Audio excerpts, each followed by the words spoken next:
Henrique, eu não estou te ouvindo, acho que você está no mudo. Esse microfone aqui sempre pregando algumas peças. Boa noite a todos. Eu sou o professor Henrique. É uma satisfação estar aqui nessa mesa de novo, né? Novamente estou tendo a satisfação de ser presidente da mesa do professor Fábio. Professor Fábio, que é professor de Direito Civil na Universidade Federal de Minas Gerais e é doutor em Direito Civil pela Universidade Federal de Minas Gerais. No ano passado, no 17º CBDI, eu tive a satisfação de conhecer o professor Fábio, de acompanhar um pouco a pesquisa dele em Direito Comparado, Direito Civil Comparado, e o desenvolvimento de um estudo sobre o método funcional no Direito Civil Comparado. Hoje, nesse novo congresso, agora online, né, a gente vai ter a satisfação de ouvir o professor Fábio falando um pouco sobre o método funcional e o seu uso nas pesquisas de Direito Comparado. Professor Fábio, o senhor tem 30 minutos, a sugestão que a organização dá é que a gente utilize 20 minutos para a apresentação e os 10 minutos finais para eventuais dúvidas, tá certo? A palavra é do senhor. Ok, Henrique, muito obrigado. Para mim é uma alegria estar com você na banca, né? A gente teve um diálogo muito interessante no último congresso, lá em João Pessoa. Então, me sinto bastante feliz aí, né, em ter você como presidente dessa apresentação. Queria agradecer inicialmente, né, a BDI, para mim é uma alegria imensa estar aqui, né, e parabenizar a organização do Congresso, né, que está funcionando aí de uma maneira, né, bastante profícua e rendendo excelentes frutos. Bom, Henrique, eu vou tentar apresentar aqui uma apresentação de PowerPoint que eu tinha organizado, né, compartilhando a tela aqui. Aqui embaixo, compartilhando a tela, assim que o senhor compartilhar, o pessoal do suporte joga. Ok.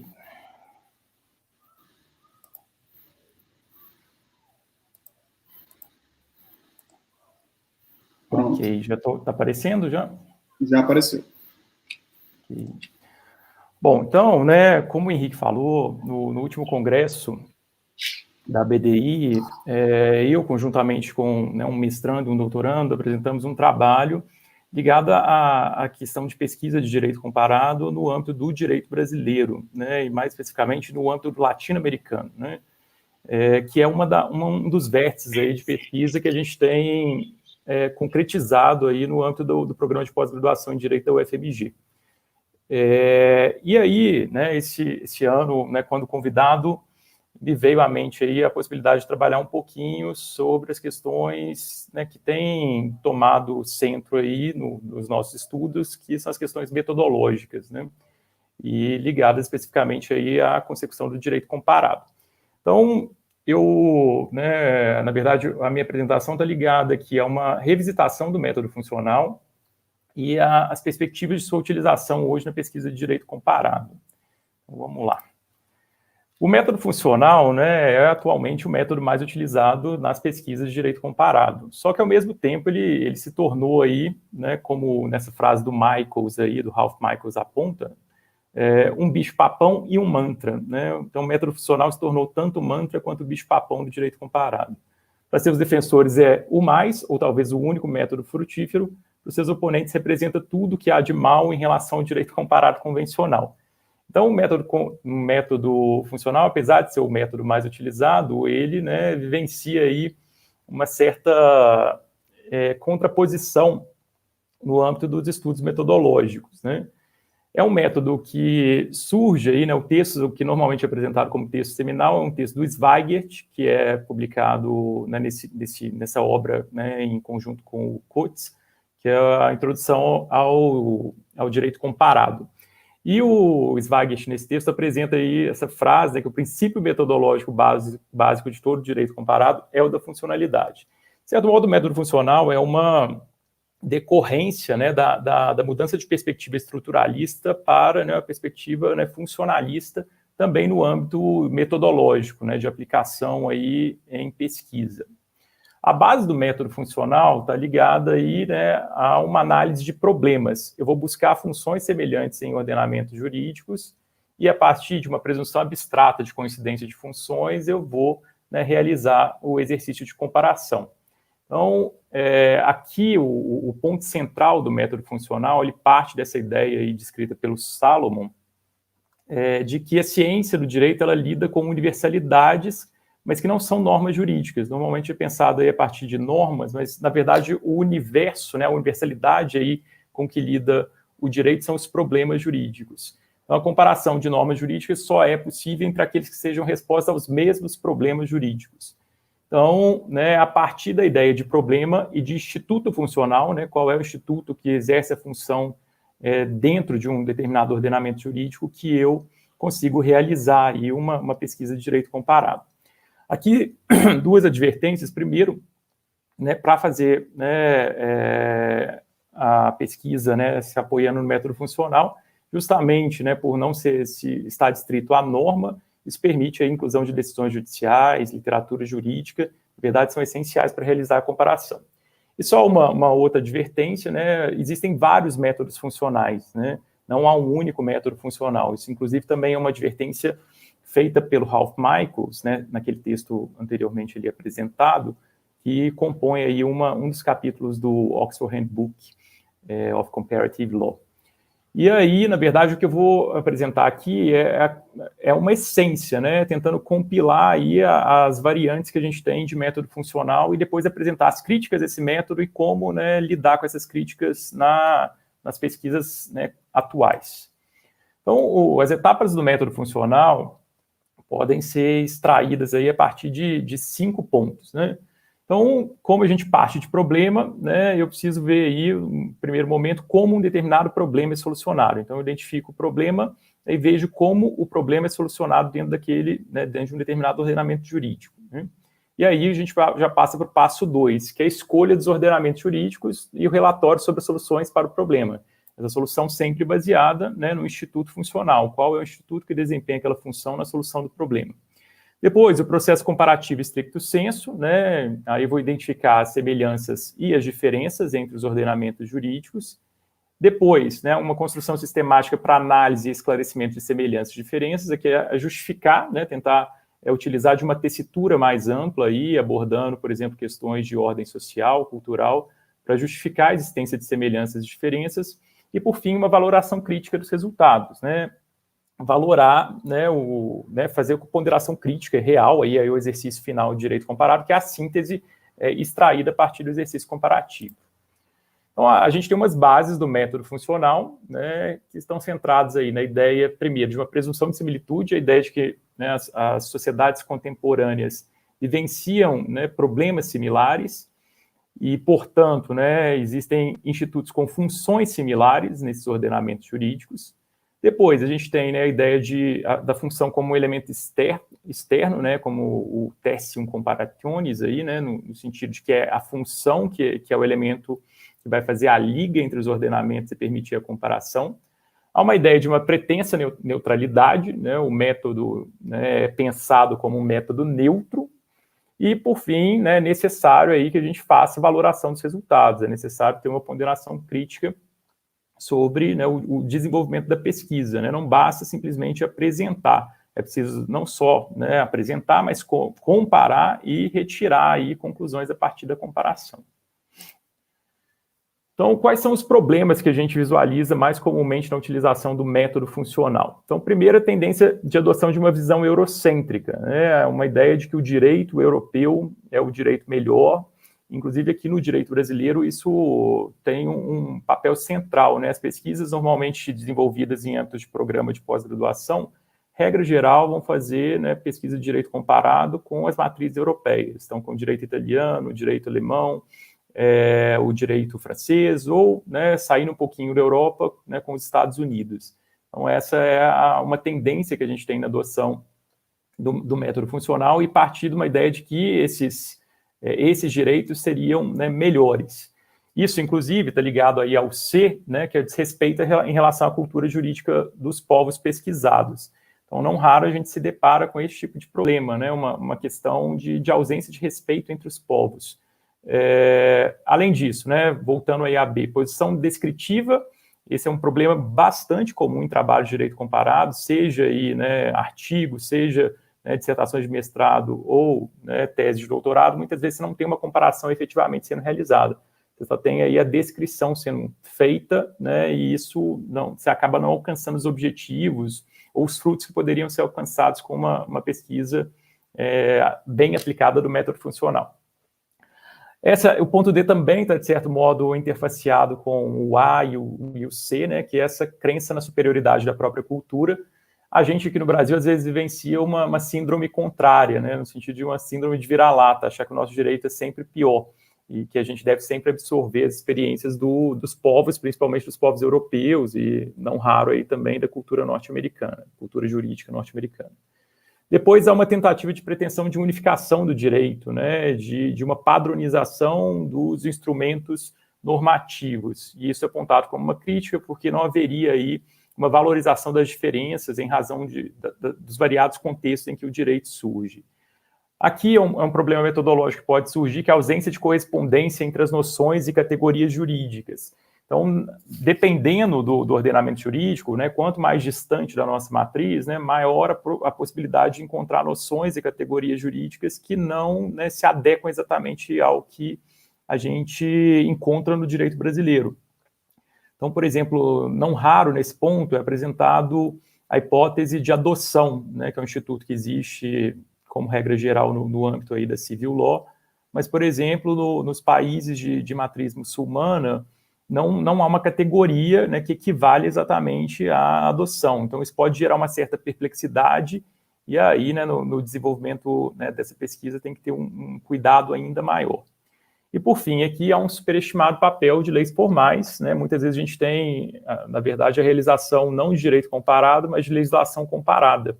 E aí, isso faz com que a gente perca aí, né, outras premissas, né, que são implícitas no sistema.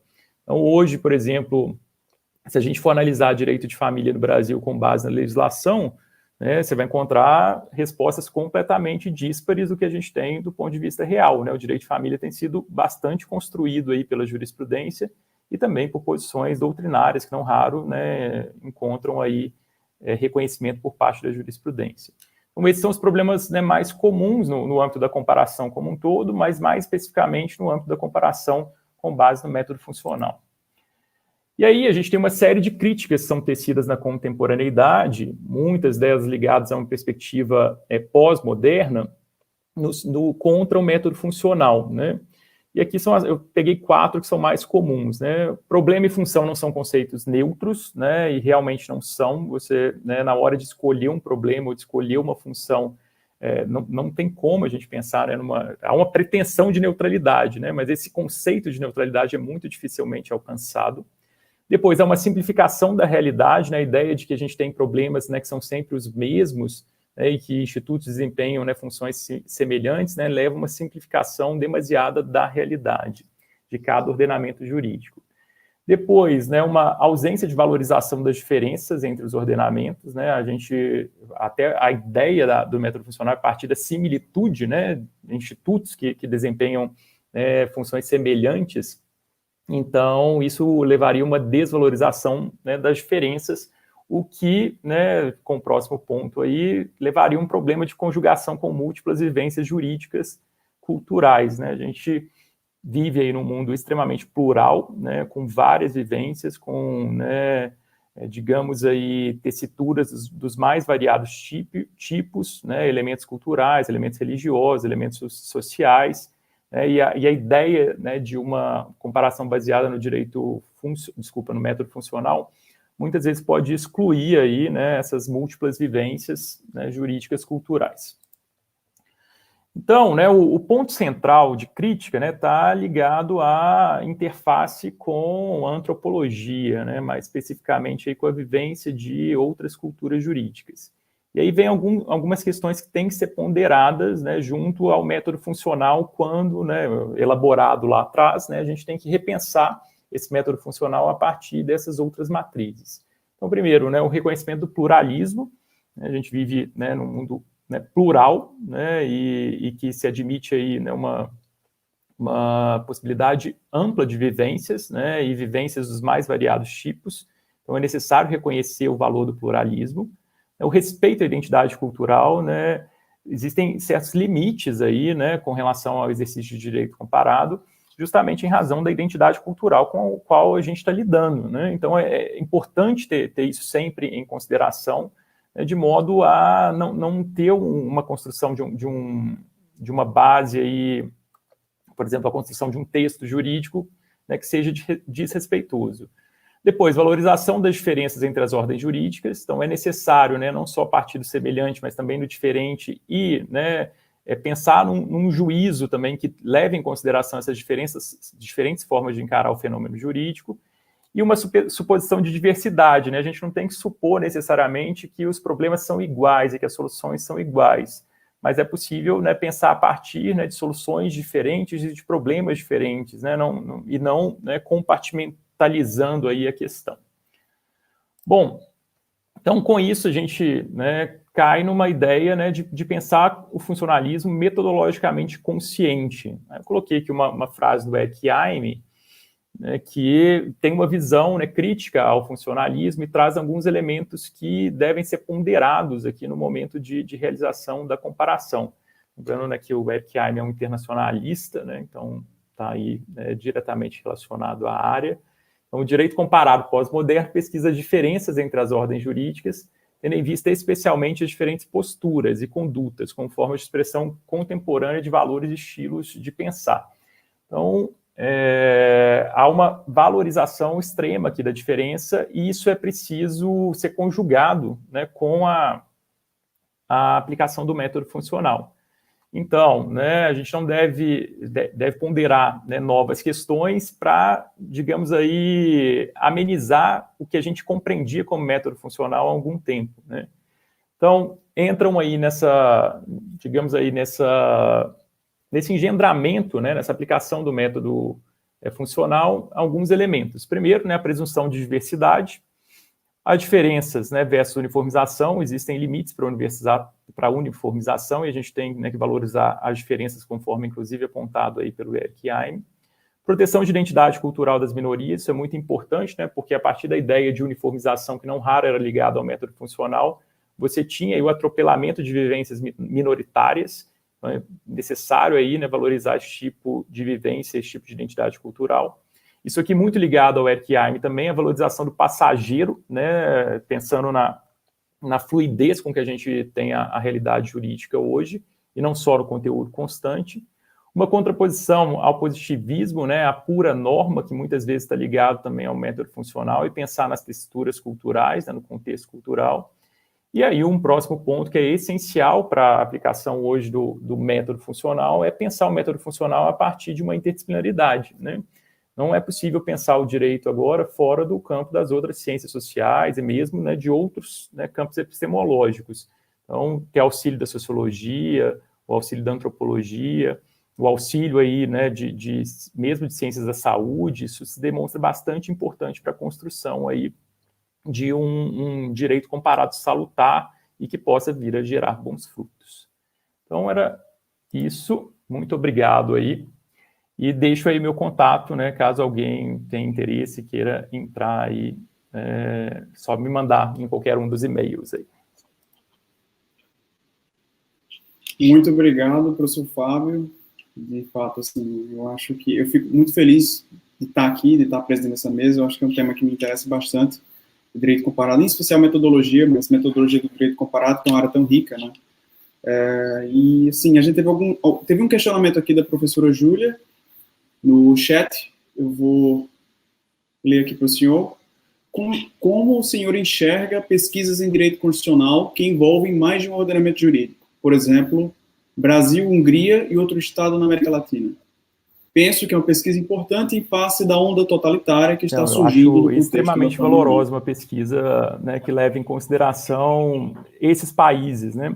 Um ponto interessante, Júlia, porque acho que apareceu, né, de certo modo, estava inserido ali na minha fala, que é essa naturalização de fazer direito comparado com determinadas matrizes que são habituais, né? Itália, Alemanha, França, às vezes Portugal, e às vezes você tem, né, países em que essa vivência de direito comparado, estudos de direito comparado acabam sendo negligenciados. Então, a Hungria, né, em razão da vivência atual, me parece excelente, assim. E acho que um estudo, eu não sou da área de direito constitucional, né, minha área é direito civil, mas me parece bastante rico e algo que pode gerar, assim, bons frutos e sair um pouquinho dessa ideia majoritária de que a gente vai ter que seguir, né, bases europeias tradicionais. Então, acho que é bastante rico e que pode gerar excelentes frutos, assim. Essa questão da onda totalitária no contexto de pandemia, eu acho, inclusive, é uma justificativa para a realização desse direito comparado. Isso eu costumo alertar os meus orientandos e alunos, no momento de fazer uma pesquisa de direito comparado, é preciso justificar, né, por que você vai fazer aquela pesquisa de direito comparado. Então, nesse ponto em específico, você já tem a justificativa, né, por que fazer essa comparação, né, envolvendo Hungria e estados da América Latina. Aí parece bem rico. Temos outra dúvida aqui da Eloá Figueiredo. Também pedir, a Rossana pediu para o senhor mostrar aqui no contato chat mais uma vez. Fábio Queiroz, @ufmg.br. Bem simples. Isso, Queiroz. Com Z, né? A Eloá Figueiredo pergunta, o professor, o senhor entende que barreiras linguísticas podem gerar obstáculo à análise eficaz das matrizes, especialmente fora da Europa? Um problema, assim, na verdade. Quando você tem barreira linguística, né, você vai ter que lidar com traduções. E muitas vezes traduções não são instrumentos tão fidedignos. Então, o ideal é que você conheça a língua, né, com a qual você vai trabalhar. Mas não necessariamente, né? Depende do aporte de tradução que você tenha, né? Então, isso é importante, assim, você ter um contexto aí, você vai ter que analisar o que você vai ter aí de objeto, né, de apreciação. Então, por exemplo, qual material doutrinário, qual material jurisprudencial, né, que tipo de norma que você vai lidar, ver, né, como que essas traduções estão disponibilizadas, porque pode ser uma barreira. Eu acho que pode ser bastante complicado. E outro ponto é ver as traduções, né? Se há ou não há traduções, né? A tradução facilita, mas sempre a tradução a gente lê com o pé atrás, né? Porque você pode ter algum enviesamento ali na tradução. Então, eu acho que é uma barreira, mas é uma barreira superável, dependendo aí do caso concreto, né? Do que você está pretendendo analisar. Acho que depende também de quanto aquele tema já foi pesquisado, né? O quanto aquele ordenamento jurídico já foi pesquisado. Você pegar, por exemplo, ainda que você tenha dificuldades com o alemão, acho que pesquisas de direito constitucional alemão, hoje, se for fazer uma comparação, você já tem uma base razoável em português, e eu acho que tem uma base excelente em inglês, né? O Schlink, a por Alemanha, exemplo... Isso, a Alemanha eu não acho que é um problema, porque você tem muito exercício de tradução da Alemanha, assim, tem muita tradução, seja para o espanhol, é bastante comum, a Espanha traduz muito texto em alemão, e também hoje, é o que você está dizendo, Henrique, né, você tem muita coisa já construída em inglês, né, a partir da matriz alemã, então eu não acho que é tão problemático. Eu diria que é mais problemático, principalmente quando você está lidando com ordenamentos jurídicos mais distantes, é mais complicado, é mais difícil, assim. Então, é uma advertência, mas eu não acho que isso é empecilho. Eu acho que isso traz dificuldades para, né, o exercício de direito comparado. Certo. Professor Fábio, muito obrigado de novo. É uma pena que a gente tem pouco tempo aqui. Eu acho que a discussão pode render. Eu tinha, inclusive, algumas dúvidas para provocar o senhor a respeito do funcionalismo do Jaco Husa, mas eu acho que a gente pode debater em outra oportunidade, em especial porque eu já tenho um certo atraso em razão de outras palestras. Mas, de novo, muito obrigado, professor, pela sua presença. Ótimo, Henrique. Muito obrigado. Eu que agradeço. Assim, sinto muito da gente não estar presente aí, né, para conversar. É um momento tão agradável. Assim, eu participei dos últimos congressos, mas acho que está sendo bastante válido e muito rico aqui também. E parabéns aí, obrigado aí mais uma vez. Viu? Muito obrigado. Um abraço Pessoal, a todos. Um abraço a todos. Pessoal, muito obrigado pela atenção de todos, obrigado, professor Fábio. Fiquem aqui na sala para a próxima palestra, que os palestrantes já estão aqui embaixo, e em breve a gente terá a próxima apresentação. Muito obrigado. Até mais, um abraço.